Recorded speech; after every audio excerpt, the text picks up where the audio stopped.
Hey guys! Good day sa inyong lahat. So ito na talaga yung video namin guys nung Pasko and yung aming Christmas dinner. And nagluto lang ako ng simple dish guys for us. Alam nyo ba na itong pagkain na ito is not necessarily na traditional food ito dito sa Finland guys. Kasi ito lang yung pagkain na meron kami doon sa freezer namin. Kaya lahat ng mga ingredients nandito or most of it is nanggaling lang siya sa freezer namin guys and nanggaling siya sa forest. Ayun. So, yung Christmas namin guys was very quiet. Kami lang. Ako, si Anika, and Nico, and si Pimo.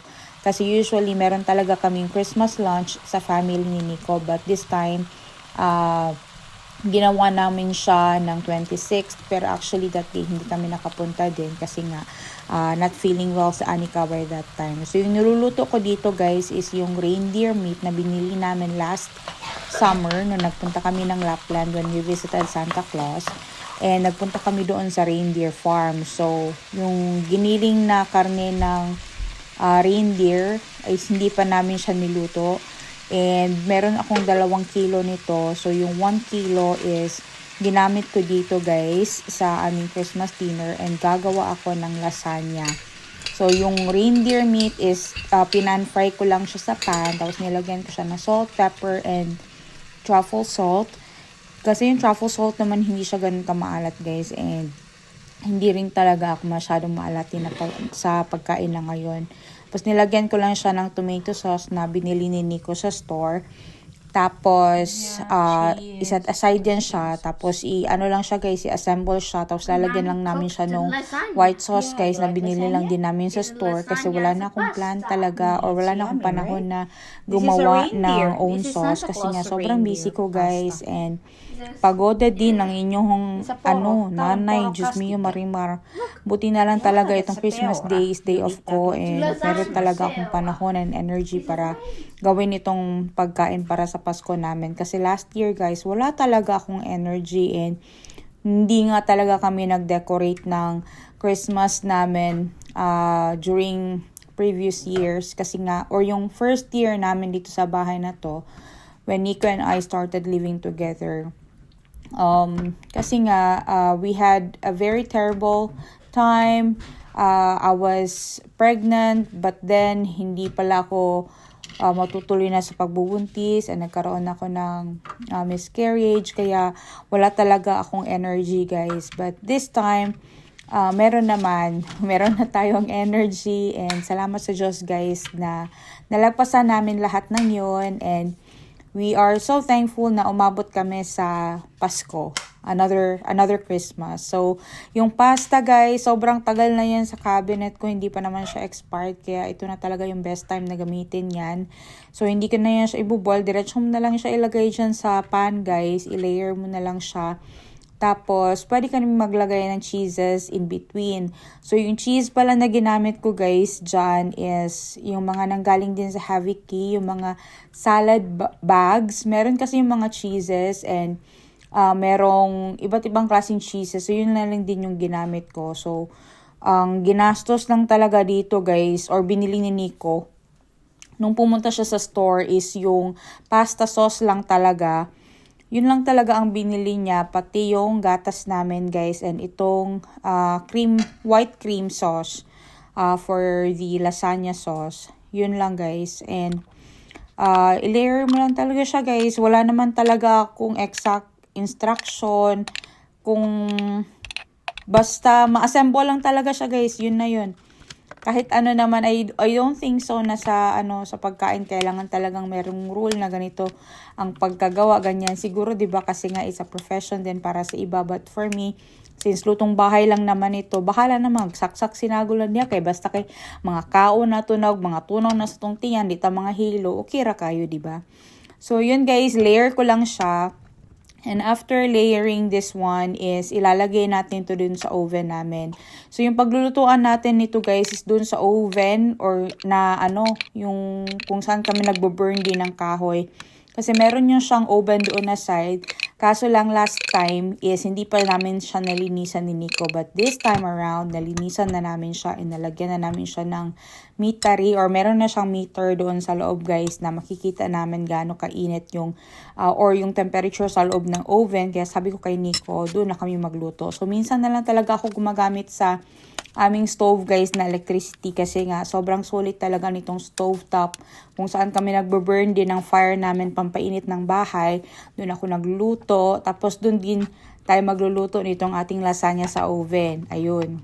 Pero paminsan-minsan ginagamit pa rin namin yung aming electric guys na stove kasi nga pag madalian. Pero usually doon talaga guys sa stove top kasi nga sulit talaga siya, tsaka sobrang tipid din.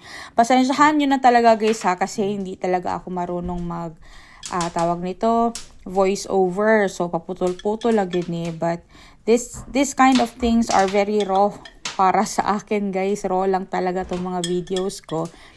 And, ito na nga yung last layer. So, nilagyan ko lang siya ng white sauce sa taas. Tapos, lalagyan ko pa yan siya ng cheese. And after that, ilalagay ko siya sa oven. Sa costing naman itong aking, guys, po sana mamaligya ka rin, pinakosting. Hindi kasi guys, ang ginastos lang talaga namin dito is yung reindeer meat. But sobrang tagal na nun kasi summer pa yun guys.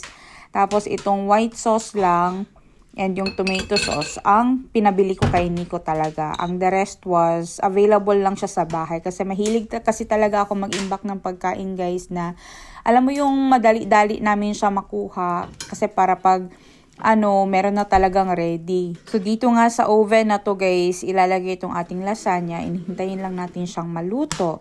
Tapos gumawa din pala kami ng gingerbread cookies kasi nga wala kaming desserts. And sabi ko kay Nico, ito na yung gawing naming desserts kasi wala na akong panahon gumawa ng mga cakes guys. Tapos kami lang naman kasi tatlo kakain. Tapos hindi rin masyadong mahilig sa sweets ngayon kami dito sa bahay. But itong gingerbread guys, binili ko lang yung paikina ni Tor, yung gingerbread dough. Marami ka mabibili nito dito sa stores. Naka-frozen siya. So, few days ago, bago nagpasko, is binili ko na to. Dapat few days ago pa namin gagawin. Kaso lang, nag-duty kasi ako kaya hindi talaga namin siya nagawa-gawa. So, today, sakto sa Pasko, meron kaming activity and alangan naman ako lang ang gumawa. So, buti na gawin ito nakasama si Nico and Anika kasi para mabilis, diba? And sobrang nag-enjoy din kasi si Anika and Nico guys na gumawa nito. Tawang-tawa kami kay Nico kasi hindi siya marunong mag-roll ng dough. Ayun. So, hinati-hati ko lang yung isang dough na binili namin guys kasi marami na siya. And yung gingerbread pala is napaka-traditional siya na pagkain dito kapag Pasko. Yun. So, isa siya sa mga cookies or desserts na usually ino-offer sa mga stores, sa mga cafes kapag Pasko. Tapos, yung sugar na ginagamit usually sa gingerbread is yung molasses. Hindi, ano man yung molasses? Basta yung unrefined type of sugar yata siya guys or byproduct siya ng sugar. Yun yung molasses ang ginagamit. Marunong akong gumawa ng own dough but it's just that I didn't have time kaya sabi ko is bumili na lang kami. So yung aming gingerbread cookies guys is mga shapes niyan is gawa siya sa or yung mga shapes na ginawa namin is yung mga Moomin kasi yun yung favorite na characters ni Anika nowadays and sobrang nag-enjoy talaga si Anika kapag nakakita siya ng Moomins.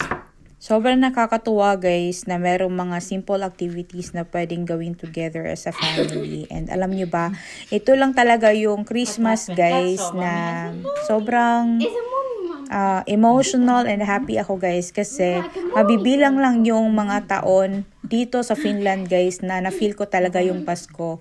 I've been living here in Finland for 10 years now pero mga ilang taon lang guys ang na-feel ko na meron talagang Pasko. Siguro mga 4 or 5 taon lang guys na na-feel ko na merong Pasko kasi previous years hindi ko talaga na-feel yung Pasko guys because the situation was kind of like different and iba talaga yung sitwasyon in the previous year. I'm so thankful that God gave me a loving family guys that I can call as my own talaga.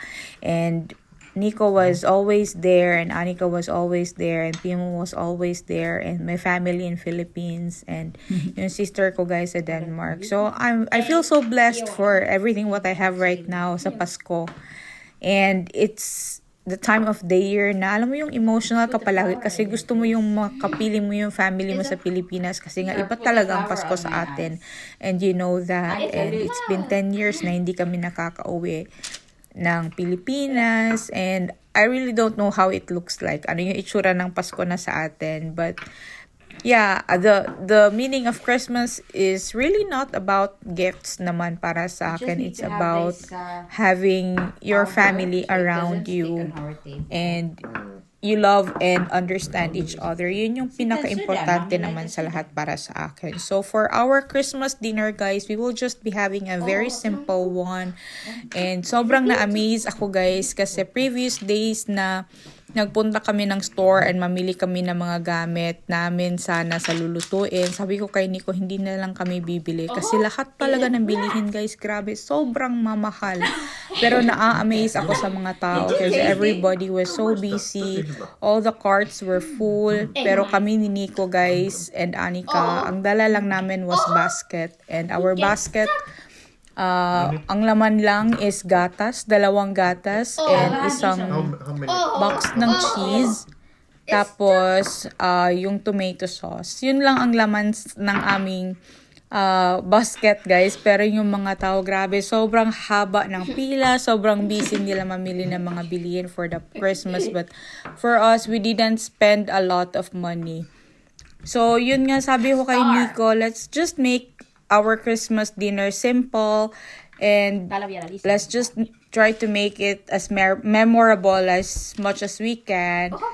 Alam mo yung hindi naman kasi kailangan talaga na pabonggahan palagi pag magpapasko, yung maraming handa, maraming prutas. Alam mo yung kailangan mong gumastos at pag-ipunan talaga ng sobrang tagal para lang magkaroon ng magarbong okasyon or magarbong handaan, 'di ba? Kahit simple lang, kasi yung Pasko naman, it's not about having a lot of things on the table. It's about celebrating the life of Christ, 'di ba? Yun naman talaga ang meaning nun kasi it's his birthday and everybody need to celebrate it, but we don't need to celebrate it na alam mo yung sobrang magarbo. So for us, this is just very simple, guys.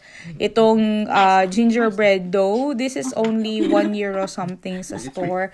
And it was very cheap that we can just afford it. The only thing that you need to do is just bring it at home and make your own cookies. Kasi kung bibili ka rin ng cookies, guys, sa store, iba din talaga yung lasa. And of course, you will not be able to experience making that one with your family. So yun. Ang dami naming cookies na ginawa, guys, and sobrang nag-enjoy talaga si Anika. Si Nico is kumukurot-kurot siya dun sa gingerbread na dough and sabi niya masarap daw. Pero ako kasi, hindi ako usually na kumakain ng dough because I'm scared na sasakit yung tiyan ko. Pero actually, guys, pwede mo naman talaga siyang kainin. So, from 1 pack ng gingerbread dough, guys, ang nagawa namin was 2 trays of gingerbread cookies. As in, sobrang dami kasi yung mga shapes na ginamit namin are different sizes ng mga Moomin characters. And of course, gumawa din kami ng heart, ng star, and ng Christmas tree na cut-out cookies dito. And sobrang nakakatuwa talaga to na activity, guys. And I think you should start doing something very simple with your family. Alam niyo, magluto, pahiwain niyo sila ng mga gulay-gulay dyan sa bahay. Hindi lang yung kayo lang palagi mga nanay or mga tatay ang gagawa ng mga gawaing bahay. Isalin niyo rin yung mga anak niyo na gumawa ng mga gawain para ma-enjoy din nila. And ito talaga yung pinaka nakakatuwa na activity with your kids. Alam niyo yung sila din matututo din sila. And I'm very surprised na tuwang-tuwa din talaga si Anika sa activity na to because usually she would like to stay in her room na magbasa lang siya ng libro, guys, or maglaro. But this time nung sinabi ko na we will make gingerbread cookies, dali-dali talaga siyang nagsabi na siya din daw gusto niya ng kanyang sariling rolling pin and yung mga shapes na gusto niya, guys. Sobrang natuwa siya kasi yun talaga yung mga pinaka-favorite niya talaga na cartoon characters. Tapos yung lahat pala ng gifts niya guys na na-receive for Christmas, they were also Moomin characters na lahat yon is nilagay niya doon sa bed niya guys, na halos hindi na siya magkasya doon sa kanyang bed kasi sobrang punong-puno na talaga siya ng stuffed toys. It's a ginger snake. Maistasin. How does it taste, the gingerbread dough? It's a snake gingerbread. A gingerbread dough? Does it taste good? Mine's the snake. Maista. Tycker en gam. Is it good? Good. Yeah.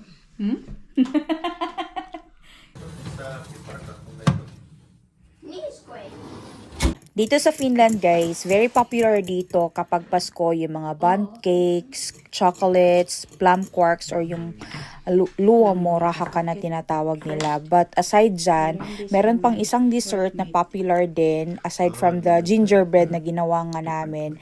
Yung second one is yung Yolo Torto or yung star-shaped plum pastries. Usually, nilalagyan siya ng plum na tawag nito, para siyang jam sa taas. So, yung dough nito guys is gawa siya sa puff pastry. And binili ko lang din yung puff pastry sa store.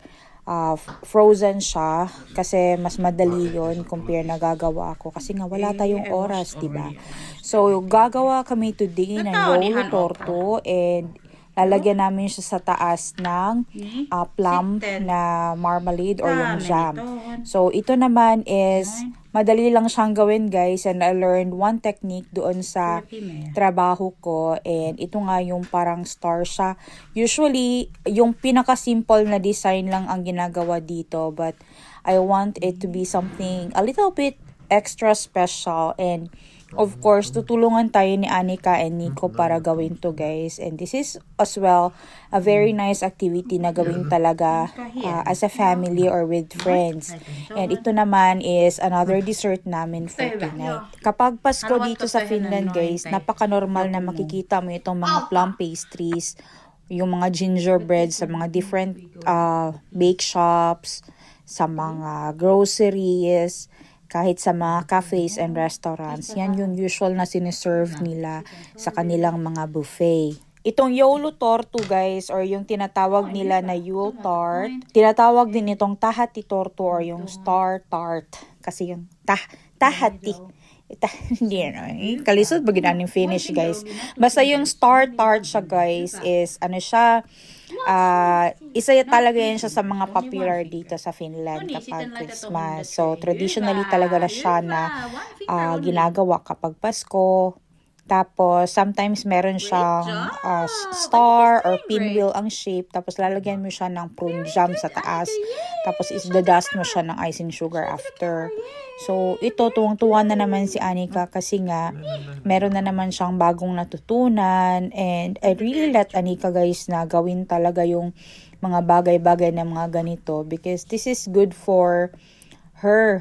Diba? Mas maganda na yung meron siyang matutunan guys na a little bit every time kapag meron kaming gagawin. Ayan. So, hinahayaan ko lang talaga siya guys. Actually, siya talaga lahat ng gumawa niyan. Ako lang ang nag-cut kasi hindi siya sure kung saan ika-cut yung kutsilyo. So, si Nico is busy kausap si grandma that time.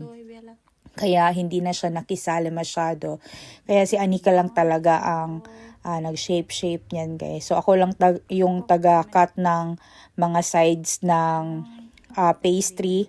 Tapos si Anika na ang gumawa ng the rest. And nakaka-enjoy talaga itong gawin guys, itong activity na ito. Kasi nga, alam mo yung mabubusog ka after kasi kakainin din namin to after Sabi pala ni Anika dito guys na magugustuhan daw ito ni Santa Claus. Meron pang isang simpleng pagkain dito sa Finland guys during Christmas na kinakain talaga ng mga Finns, which is yung Christmas pudding or yung lugaw siya guys, na yung lugaw nila dito is walang manok, walang itlog, walang sabaw. Yung lugaw nila guys na rice siya, tapos nilagyan siya ng milk. So, niluto siya sa milk, tapos maglalagay sila ng isang piraso lang ng almond. For the past Christmas guys, since magka-jowaers kami ni Nico. Jowaers. Kasi ngayon mag-asawa na kami guys. Dun ko natutunan yon. Kasi every Christmas tradition talaga yun na meron kaming Christmas lunch sa family niya. It's just that this year, wala kasi nga meron nga maraming gawain ng mga tao. So, merong yung pudding na yon is, or yung Christmas pudding na yon or rice porridge na yon or pudding na yon is meron siyang isang monthly or isang almond na nilagay sa buong pot. Isa lang. Tapos kapag ikaw ang nakakuha nung almond na yon, pwede kang mag-wish. Isa yun sa kanilang mga Christmas tradition, but this year, hindi kami kumain ng Christmas pudding dito sa bahay, guys, kasi kumain pala kami, pero yung normal lang kasi yan siya for breakfast dito sa amin. Tapos, yun, hindi kami nag-ano ng tradition na yun this year. Kasi nga, wala talagang panahon guys, and nasa work din ang nanay ni Nico. Tapos ako din nasa trabaho, kaya nag-decide kami na kakain na lang sa labas pagdating ng after ng Christmas Eve. So, itong Yolo Torto namin, guys, is nilalagyan na ni Anika ng plum. Tapos, after nyan, is ibabrush na yan siya, guys, ng egg wash. Tapos, ilalagay na yan siya sa oven. Tapos, hintayin na lang siya na maluto kapag nag-brown na yung kanyang mga edges. Ayan. So, madali lang itong gawin, guys. Lalo na kapag meron ng ready-made na mga pastry or yung puff pastry, and it's a good thing na marami talagang ganyan dito sa store all year round guys. Makakabili ka ng puff pastry and pwede kang gumawa ng kahit anong desserts gamit ang puff pastry. Marunong din akong gumawa ng puff pastry guys, it's just that I didn't have the time and energy to do it kasi nga trabaho, siguro kita panarbaho ani guys. But yun nga guys, nakakatuwa kasi we're still able to make habol. Kahit na itong video na to, sobrang late ko talaga to na-post guys. So at least diba napakita ko sa inyo na we still did something for Christmas talaga, and Anika really enjoyed it, and sobrang natutuwa siya guys na natitikman-tikman niya yun, kaya tawang-tawa na lang kami ni Nico.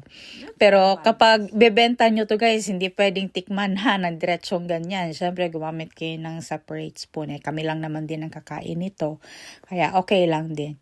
So yun guys, after nito, pagkalagay ng oven is magluluto pa ako ng another food for us kasi hindi pa tayo tapos para sa aming Christmas dinner.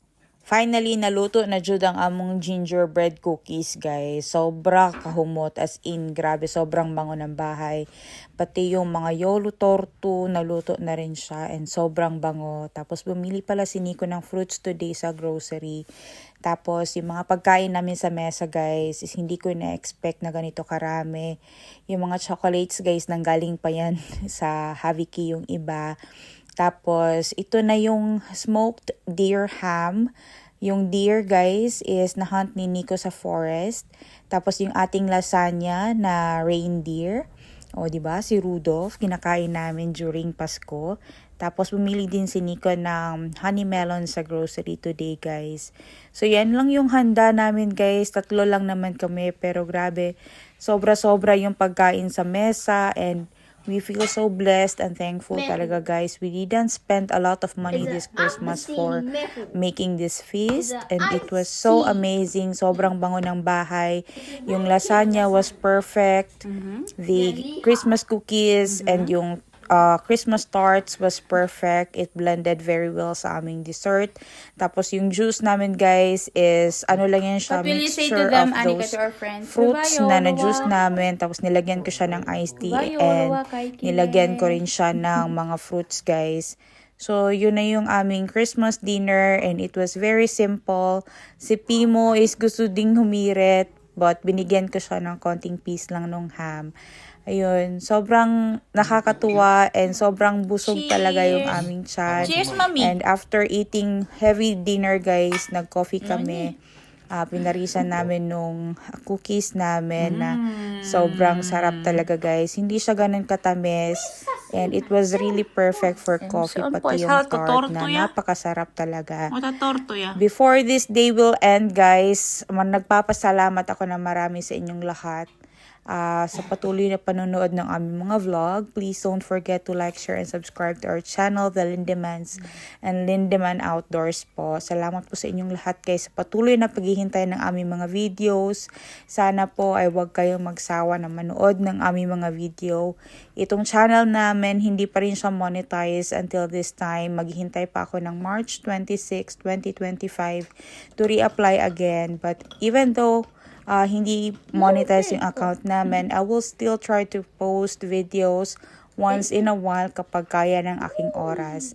Maraming salamat sa inyong lahat guys, and abangan nyo yung mga susunod na videos kasi mamamasyal tayo, and of course ipapasyal namin kayo guys, isasama namin kayo sa journey namin kung saan man kami magpunta.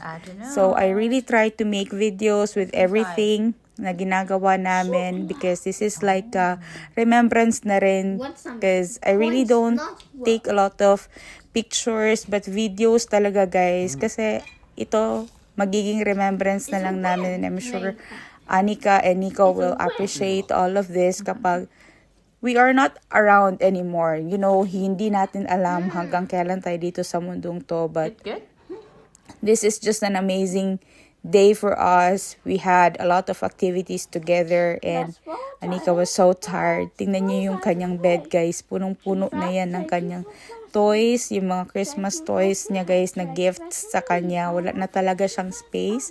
And ayaw niyang matulog yung mga toys na yan sa sofa. Ingat kayo guys. We'll see you again next time. Hey, hey!